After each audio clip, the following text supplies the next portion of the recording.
Here we go, live from the floor of Terrificon Day 3. So I'm just here with one of our local traders. Is this a good trade? Okay, so I got a previously hacked sack. All right, take it easy. We're on television. And we traded him for some dummy rounds. What do you think? Happy? All right, cool. Very good. Thank you so much. Okay. Stay out of my neighborhood. I think this guy's lost. Bye-bye. Thank you. Thank you.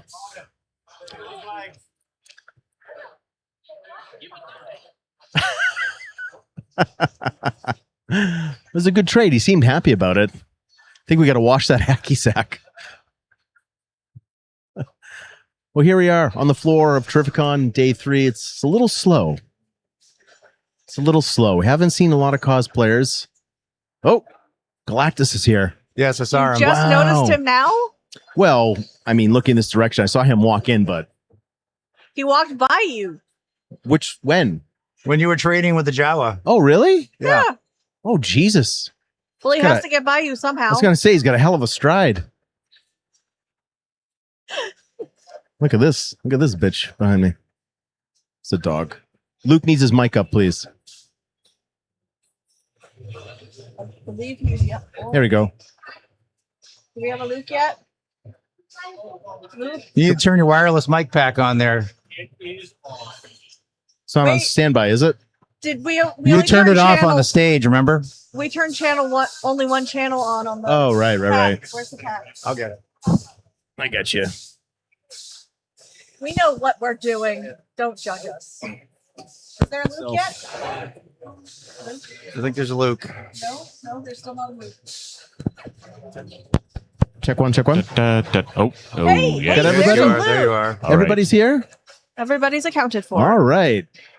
So we've got a Matthew, and we're waiting on a that's Frankie. that's Brendan Wayne. He shrunk. See him? Yeah. Huh. He's even carrying his friend. I think. So that's a Frankie. Okay, here we go. Oh, good. So see that man right there.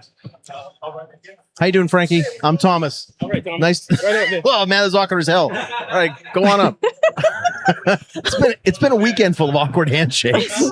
Frankie. I'm just gonna start. Everybody I'm just gonna knows start Frankie. kissing people. Totally apologize. So, yeah, It's Comic-Con.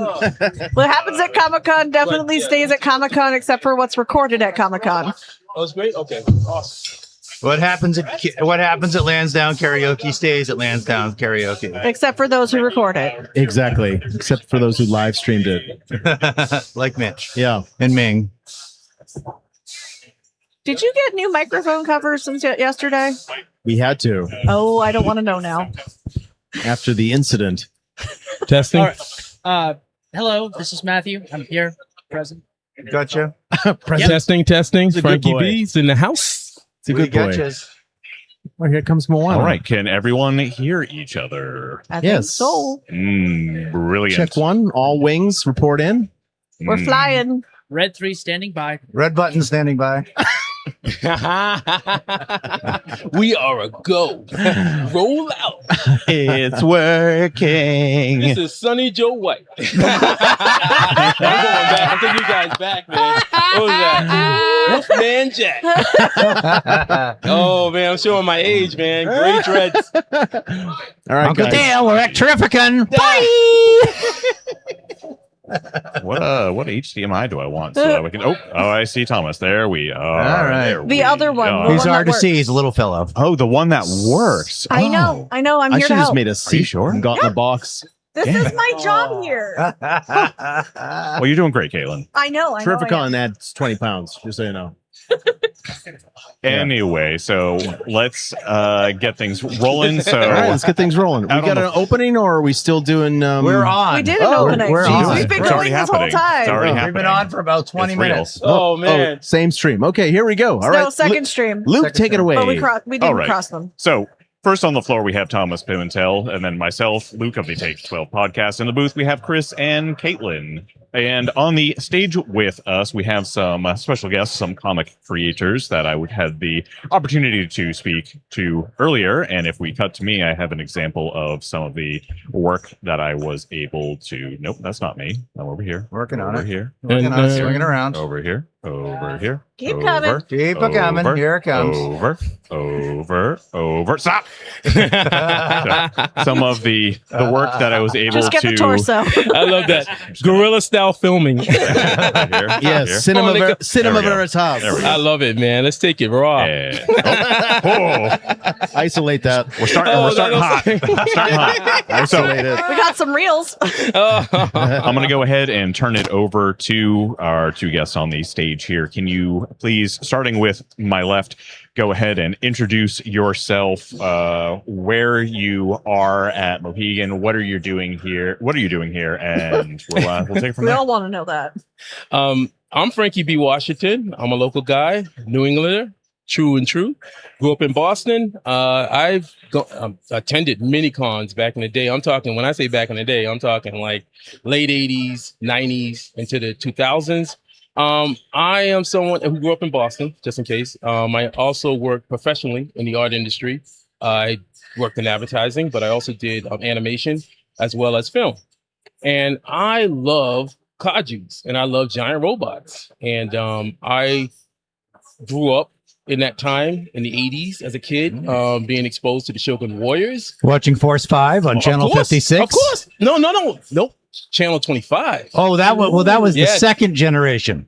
Second- That was after Transformers and everything came out. Yeah. It moved to Channel 25. It was originally on WLVI, followed by Star Blazers. Chris, I love you. But how Wait a old are sec. you now? Battle of the Planets. Yeah, Nope. and Battle of the Planets. No, we're gonna have to check this, man. Yeah. Google. Move Battle along. of the Planets, But anyway, Force they 5, did- and then they did come out, though. They did come Yes, out. they did. And so we had like all these great shows and stuff. And one of the things about it was, I never forget when my mom took me to Dedham, Mass, to Child World.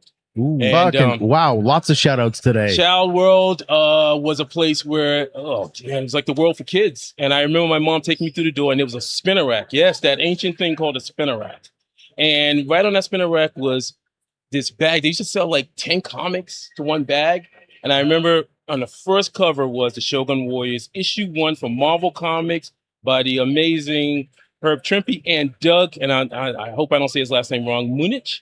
But anyway, I saw that and I just lost it. Now, I had already had Spider-Man and stuff like that, and I love Spider-Man. I love superheroes, fantasy, and all that stuff. But seeing that comic book changed my life. It was something where I was like, wow, Americans that are doing something that I truly love. I thought as a kid, I was like, man, I may have to, go to Japan. That's where I could draw these monsters that I love. But to see Americans doing it and not like copying, but instead adding the American aesthetic to it, so that the Godzilla book that they did by Marvel, as well as the Shogun Warriors, was in the in the Marvel kind of universe. Even the Godzilla didn't look like the Godzilla that was from the Showa, but it was Godzilla. It was actually a cooler Godzilla with muscles. And so, and green. And it really just was a spark for me. So now to present day, that spark has now turned into, I don't know what it is, like a lightning storm of Kaijus and Cowboys. And that's why I am here today at Mohegan Sun Terrificon, representing the comic book series that I created with my co-creator and the writer, Matthew Blair. Matthew, you want to go ahead and give your intro as well? Very difficult to follow up after that, but I'll do my best. So my name is Matthew Blair. I am a writer by trade, although I wear many hats. Still in the process of working to make this my only job. I had a much simpler and slightly less exciting comic book journey. I'm the son of two pastors, so I grew up in a very religious household, but at the same time, my parents were like, you gotta learn, you have to be open, you have to explore new things, and like I did not grow up a comic book fan. I grew up as a fan of Greek mythology and ancient Roman history, that sort of thing. And so my parents were like, oh, you don't want to read comics, read this, it's better. But as I got older, I started, seeing, bits and pieces, stuff like, the Justice League cartoon, like, the MCU started coming out, the movies started coming out. And finally I was like, oh, there's, some really cool stuff. And it's very similar to the stuff that, I'm familiar with and the stuff that I spent my life enjoying and reading. And it's, this seems like fun. It seems like something that, could be really cool to do. And why not write a comic book? It seems super easy. It's not. It is not easy in the slightest, but it's incredibly fulfilling and incredibly rewarding. And so, I spent a lot of time after college, trying to figure out what I was going to do. And I finally decided to make a comic. And that's when I found this guy right here. I found Frankie on a freelancer website, and it was like, hey, I got this idea for a story. And Frankie was like, yeah, this sounds cool. And thus began a journey that has lasted 12? over a decade. Over a decade now. Over a decade, yes. And then, 2020 happened, that thing that shall not be named. And, everyone was stuck Voldemort? at home. The Last Jedi? My God. mother-in-law. And, we were all at home, and, I had noticed a while ago that Frankie was a massive Kaiju fan. Yep. And I was like, let me make a book that lets him be the best artist he can be. And I was like, hey, Frankie, I have this vision of a robot cowboy who has a duster jacket made of kaiju skin. What do you think we could do with that? And Frankie got back. He's like, yes, I love that. Yes. Let's make something of this. And the rest, as they say, is history. So that's why I'm here. I grew up on Grandizer. Ooh. Right? Yes. And I remember when I used to fight with my older brother. I mean, not serious fight or anything, but he would always pull the rainbow beam. He had that. The knocks the tractor force beam, right? Yeah, what was that force blast? It would just like shoot you off, push you away. he would just shout rainbow beam, and then you just get blasted across the room. But screw punch a punch. So great. I loved watching those. Those were awesome. Well, it was amazing because the fact of them screaming out the names for their battle attacks. Yeah. I mean, as a kid, you watch that and then you see it, and these giant robots actually take on a more like almost human kind of like quality. It was incredible. And it's something that's really persisted across like the various genres, and being able to have that empowerment and really have those signature moves, because you gotta terrify your enemies. Well, go ahead. Yeah, well, then you count, of course, when you get the rainbow beam, you counter with the everything-proof shield. And that's just how this works. Well, that's what happens. Well, we see so many of this, a lot of the generation who have now embraced manga. And I was into anime and manga back in the 80s. And I love it, and I think that the appeal of manga is how it's so over the top. Like they sort of like the very first Kaiju was King Kong, and King Kong is great, but he's also kind of like, he's like this sense of humanity, and, he doesn't have like a radioactive beam or anything like that. He has his strength. He has his fighting prowess, excuse me. And so when you go over to manga or Japan, now you got these fantastic powers and abilities and stuff like that just go beyond anything in America. We're talking like, Superman has like, his heat vision, but then Mazinga Z is like, he's got like his photon beams and stuff like that. And, he's able to fire like a star lightning or electrical energy from the space. And it's just so much fun. And that's one of the things I really appreciate. Like Superman, to me, boring. Dull. Don't want to hear about him. Mazinga Z was actually, if you think about it, Go Naga, I believe. I know somebody's going to correct me, but Go Naga was the creator of Super Robots, and he literally was inspired by Superman. Mazinga Z, Koji Kabuto, Clark Kent. Koji Kabuto jumps into the Pliter, and then docks into Mazinga Z's head. So think of Clark Kent climbing into the head of Superman. Well, see, that's cool. Yeah, that would be amazing, wouldn't it? Well, all right, so we got we got your origin stories. Tell us a little bit more about the origin stories of Kaijus and Cowboys. Obviously, you mentioned the idea, robot, cowboy, kaiju skin. What's the premise here? Yeah. So okay. So the Cliff Notes version is the main series. It's a robot cowboy who wanders around an alien planet fighting giant monsters. And there are reasons why they're doing this. So the basically what happened was Earth was destroyed by an alien invasion, and as a result, humanity had to pack themselves into giant arc ships and go out into the universe to find a new home.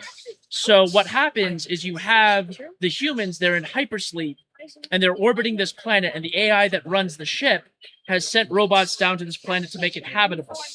But unfortunately, the planet is overrun by monsters, and there's a reason for that, but that gets into spoiler territory. And so as a result, the AI sends robots down to fight the monsters. So that's the setup, and the reason why I decided to do this, and the reason why I decided it was Kaijus and Cowboys, because I like to think of myself as being like pretty academic when it comes to thinking about like why stories exist. And so I thought to myself, what is a kaiju? Why do kaiju exist? And like a kaiju is a warning. A kaiju says, if you continue doing what you're doing, bad things will happen. And so, but on the other hand, you've got a cowboy, and what is a cowboy? A cowboy is a lone figure who wanders around the untamed land, righting wrongs and bending society and the land to their will. And it's like, so you have like this natural conflict between consequence and action, and it's like it's a fantastic conflict, and it's like who's right, who gets to decide which philosophy is correct, and the answer, we do answer that question, but you got to read the book. Yeah. And my design of the main character, the protagonist, is Hunter Bot Bewin, the bot with no name. And when Matthew first spoke to me about this character, I immediately, like as soon as I stopped talking to him, yes, I immediately thought of Clint Eastwood. I grew up with Clint Eastwood movies, Good, the Bad, the Ugly, but also the Man with No Name. And so I saw that image of him, but then also I said, man, another character I really love is Jet Jaguar from Godzilla, from the Toho films. And I love the way the face looked. And I said, okay, this isn't going to be the copy, but more of a homage to that character. And then the final component was Jack Kirby's Machine Man. I said, man, if I had a chance to ever illustrate something, that would have been that character, that and Red Ronin. And I just was, they just all came together. It just was like slowly flowing. And then the final component, of course, was I had to represent, because I have dreadlocks. I said, he's got to have dreadlocks. Nice. So there you go. The number of people that have come up and said, like, hey, like we love the dreadlocks on this character. Yes. Like it's awe-inspiring. Yes. And like, the only design note I gave Frankie was Robot Cowboy, jacket made of kaiju skin. Everything else was him. So it's like, just like I get to see all this cool art. I get to see the story unfold. And like, I have a script, I have a story idea, and like, I'll send it to Frankie, and like, most of the like 9.99 times out of 10, like he'll come back with stuff that's different but better. And it's amazing to watch. So and I love are the dreadlocks practical, or Yes, they are. They are. Okay, so they have every piece of, well, see, again, when you're talking about Jack Kirby's version of Machine Man, Jack Kirby's version of Machine Man was phenomenal, because when Jack Kirby was doing Machine Man, he wanted to do a character whose whole body can be utilized as some form of tool or device that he could, in whatever kind of obstacle or whatever, which I thought was fantastic when I saw that. And then they decided to change him, and Jack wasn't on it anymore. And then they put it over to Steve Ditko, and I admire Steve Ditko, but then they called it the all new Machine Man, and then they depowered him. They somehow found a way to depower him. So all he had was like elongated limbs and stuff like that. But going back to Jack Kirby's Machine Man, I said, I want Hunter Bot Bewin. I actually told Matthew, I said, my golden rule with robots is that they can't be packing guns. It just doesn't make sense to me. Like even Terminators, I understood Terminator when it first came out, but then I said, why wouldn't they just build weapons like Wolverine? Like why wouldn't a Terminator have like fingernails that come out and just be like, okay, we're gonna take you out, or have like a blade or something, or even a gun in their arm? So I said, Hunter Bot Bwin's body can be utilized in so many things. So as you said, the dreadlocks actually, if you saw him, they would be constantly sort of moving very subtly. So even if there wasn't a wind, it'd be a very subtle movement. So if you say if his head, like his brain, like if his head was cut off, then it would be almost like a scene from the movie The Thing. That scene where it's like you can picture it where it's just like it would be grabbing because he would constantly, the kind of way that character is, he would keep fighting until there was nothing left. And it's like, okay, I got nothing left. I gave you everything I got, but I put a hurting on you. That kind of mentality. So that's how I kind of draw him. And the beautiful thing about robots is that you could be as destructive and as grotesque as you want without, making the rating agencies too mad, because it's machine parts. It's not, gore and visceral. Right. Well, we also want to make it available to children. I think that's very important thing too. Where I grew up as a kid, reading a lot of those books from the 70s and 80s, and I don't know if anyone ever saw anything that said like ratings. I think the ratings thing came in probably later 80s into the 90s. And I was like, that was so weird to me. And so I think that a lot of these... There was the comic code. Yeah, the comic code, but still kids like me, I was like 10 or in my teens and stuff. And we were like New Mutants, X-Men, and seeing all kind of crazy stuff in there. And it was like, it was just like, it just was, action. I mean, late 70s, early 80s, like late 70s to like the 80s onward, the comics code was kind of on its way out and sort of more of a formality at that point. But yeah, no, like, it's interesting, like how, like, I'm not saying that children should be exposed to like absolute heinous stuff, but like you can you can show quite a bit of violence as long as you have a happy ending. I think it was like Don Bluth that said, like, as long as you have a happy ending, you can have whatever you want in the kids movie, as long as it resolves itself. Well, it's action. But yeah, it's like G.I. Joe. I remember watching G.I. Joe the cartoon, and I never in my mind, even though it's like somebody would probably analyze it today, like, how is it possible that a guy bare knuckles and punches some guy with a helmet, and it just sounds like, like, why wouldn't his fist smash? Well, back in the day, we didn't ask those questions. We just accepted it, like $6 Million Man. I watched $6 Million Man, and I just would accept the fact that Steve Austin could run 60 miles per hour. I accepted the fact that he could do this. I never psychoanalyzed to the point of like, well, could Bionics really do that? Why didn't he break down? He had a nuclear battery in his body or something like that, but it was sort of passing. They were like, oh yeah, his Bionics runs on nuclear energy. That's safe. But see, that's what I mean. By today's standards, somebody would sit there and sort of like overthink the whole thing and be like, oh my God. That's how you ended up with G.I. Joe, where they used to have the shells ejecting out of the side of the rifles to just straight lasers. Yeah, exactly. There you go. But it was probably a way to save money in animation, so you have to do rounds, but then still... once you add lasers in, it's like you're fighting a drone army and no one gets hurt. Didn't they show the ejection?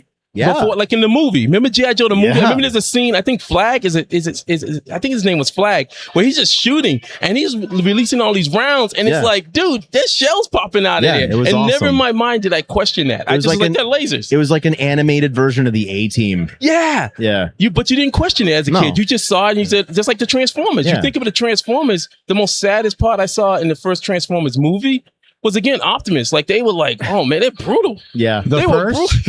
You mean the only? Yeah. I know the first. But how many times did Ratchet, Ironhide, Brawn, Blue Streak get shot by Megatron? But suddenly, when they're coming from Cybertron to Earth in the movie, they're all dead. Yeah. From one single shot. Well, Batman the animated series, like the reason why Joker uses gas and like the laughing gas is because they couldn't show him shooting people. Yeah. So instead, it's like, oh, we'll just have them paralyzed with a horrifying grin on their face. It's like, that's worse. I remember watching the Batman Beyond Return of the Joker movie. Yeah. I remember watching that as a kid. Got it on DVD, and I'm watching it being like, I don't remember it ending like this, and Wow. because they went and changed Nice. it because they made it more kid friendly. Yes. And so they exactly what you're talking Yeah. about, Yeah. Matthew, and they changing it up, and so it was like less violent and more gas, and they take things off camera. Because I remember watching that as a kid, and I was like super excited as an adult to see that again, and be like, oh no, this isn't the same. what Well, about for those the of us who coolest- saw the Transformers movie in 1986 in the theater, we were very disappointed that the original VHS didn't include the swears Really? because it was released by Family Home Entertainment. No. But the coolest thing was, remember Superman in the animated series? The coolest thing when Darkseid killed Jack Kirby. Well, the guy who was the Jack Kirby character, Right. when he cop used the who looked Omega like him, beam, yeah. and then Superman went, and then he kind of smirks and then goes back in the boom tube, and then Superman beats the crap out of that tank. It's just like the level of violence, like it was just like when he killed, I was like, oh my god, man, that was incredible. All right, folks, I want to bring it back to All right. the Yeah. two of you. No. Don't get me wrong. We're fanning This is what we do. We could Yeah. do this literally Yeah. all day, and Yep. we need to pace ourselves here. So, All right. want to bring it back to you both. So, once again, where can we find you at Terrificon? What is it you're promoting here today? Reintroduce yourselves. Make sure we have a nice, recap. So, Frankie, We're actually, at no, I'm going to F7. switch it off. Yeah. Matthew, take us away. All right. All right. We are at booth F7. F7, F or H, I don't remember. Yep. We are promoting our a big title, Kaijus Cowboys, which is in comic book stores now. Yes. If you want to check that out as well. We also have several other fine series available, and we have amazing art from Frankie, both from other publishers that he's worked with and personal sketch commissions as well. Yes. So yeah, a lot of amazing books, a lot of amazing artwork, a lot of amazing stories, and just a lot of stuff to celebrate comics and nerd culture in general. If you are a fan of escapism entertainment, then by all means drop by F7. Come on by, say hello, chat with us, talk with us, and maybe we can invite you into our onto this journey that we're doing, our comic book journey with Kaijus Cowboys. We promise it's a lot of fun. Yes, it is. And, Fantastic. are you both in Boston doing this? I'm a Rhode Island guy. Rhode Island. Okay. I Okay. am a former Massachusetts guy, but I currently live in Portland, Oregon. Oh, okay. So Oh no! It's not that bad. Oh, the excitement! I mean, we can make the drive to Rhode Island sometime. Oh, there Okay. you go. oh, yeah. All right. We'll swing up to Oregon, and Luke can visit his Bigfoot relatives. Oh, yeah, What, yeah. Bigfoot ain't getting no love? Just- All right. So once again, Mohegan Sun, we're talking with Frankie and Matthew about Kaijus and Cowboys. Come see them at booth F7. Today's the last day of Terrificon, but come check us out at Mohegan Sun. And Tom has been liking to ask our guests one final question Okay. before we wrap up. So Okay, guys, if you could tell your 10-year-old selves a piece of advice, what would it be? Ooh. Comic book superheroes are not as dumb as you think they are. They're actually really, really cool. They are amazing stories and amazing people behind them. So don't hesitate. Just go. Okay. Simple and sweet. Just keep the art flowing. Keep it organic. Enjoy it. Have fun. See it for what it is, and then just put it out there. fantastic. Gentlemen, thank you very much for coming on the show today. Shout out to Great. Take 12. Thanks, With the guys. love. That's what we you. All like. right. These Thank guys you are so amazing. much. All right. Right on. Awesome. Thanks, guys. All right.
Liz Ellis Photography, capturing life's most meaningful moments.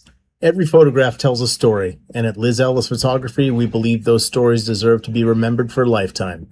Whether it's the excitement of a family gathering, the beauty of a senior portrait, the joy of an engagement, or the quiet moments that often go unnoticed, we capture authentic memories with creativity, warmth, and attention to detail. Our goal is simple, to create timeless images that you'll proudly display in your home and cherish for generations.